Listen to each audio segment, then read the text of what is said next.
Oniro.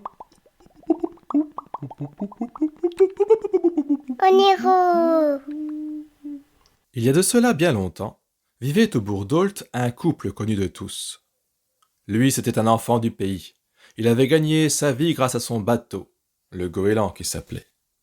Elle, c'était une fille de la campagne. Alors, d'où exactement, personne n'avait jamais bien compris. Et elle avait fait des broderies toute sa vie. Des broderies si délicates, avec de jolis motifs de la mer qui étaient prisés dans tout le pays alentour. Ces deux-là s'appelaient Gérard et Géraldine. Oh, c'est sûr, ils n'étaient plus tout jeunes. Lui ne quittait jamais leur petite maison en bois et en torchis sans sa canne. Et malgré ça, tous les deux, ils ne manquaient jamais une occasion de se livrer à leur petit rituel. Ça faisait 60 ans, depuis qu'ils étaient mariés en fait, que ça durait. Mais les habitants du bourg d'Ault ne comprenaient toujours pas ce qui pouvait bien les pousser à agir ainsi.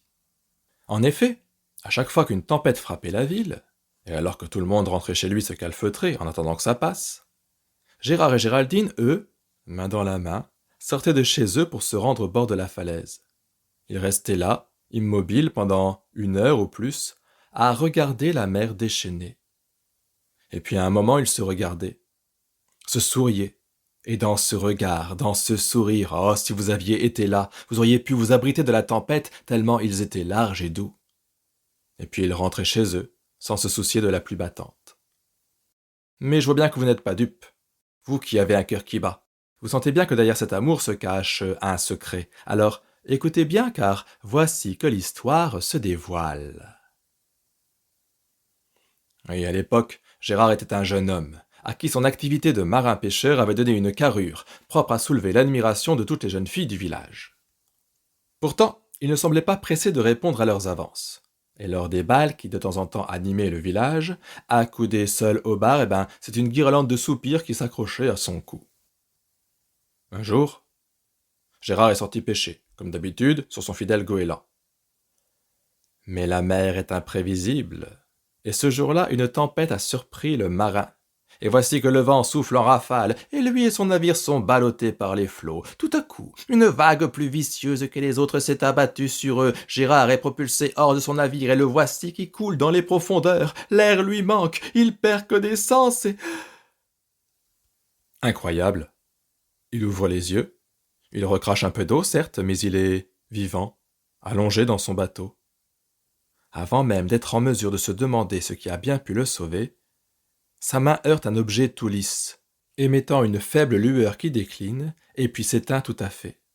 C'est une perle qu'il a trouvée, une perle en forme de cœur. Bon, on peut légitimement imaginer que vous n'habitiez pas le bourg d'Ault il y a 250 ans. Vous risquez donc de ne pas être familier avec cet objet. Or à l'époque, tous les habitants se souvenaient que l'église de la ville basse était réputée pour héberger cette perle, que les jeunes couples venaient voir avant de se marier et qui se mettaient à briller quand leur amour était sincère. Après la tempête qui avait détruit la ville basse à la fin du XVIe siècle, cette perle avait disparu, l'église étant submergée par la mer. Voilà donc Gérard qui rentre chez lui, sain et sauf, certes, mais le cœur chancelant et la tête pleine de questions. Tous les soirs, avant d'aller se coucher, il regarde, fasciné, la perle qu'il a ramenée. Il attend impatiemment la prochaine tempête. Oh, quand elle arrive, sans hésiter, il met son bateau à la mer. Une fois au large, au beau milieu des vagues furieuses, le voici qui saute à l'eau, tenant dans son poing la fameuse perle. Au départ, la mer est noire autour de lui. Mais la perle se met d'un coup à briller, doucement au début.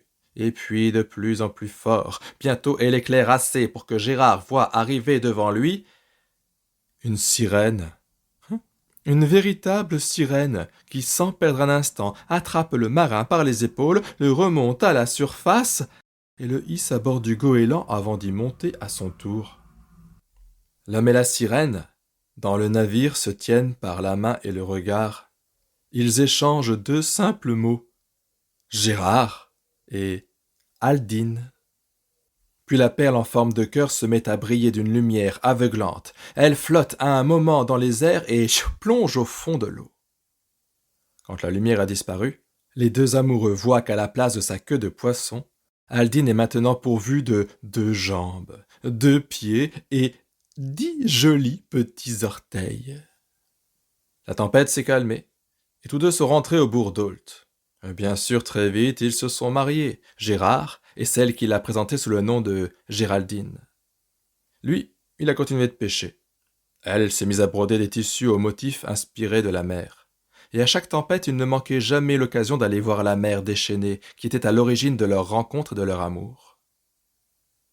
Mais attention, ne croyez surtout pas que tout ça ne soit que du passé.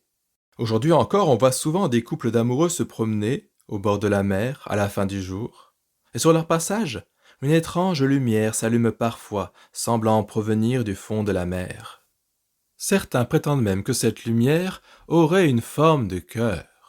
Mais la seule manière de le savoir, ce serait d'aller le vérifier. Une histoire enregistrée par Thomas Dupont, suite à un atelier de création d'histoire mené à la bibliothèque municipale d'Ault.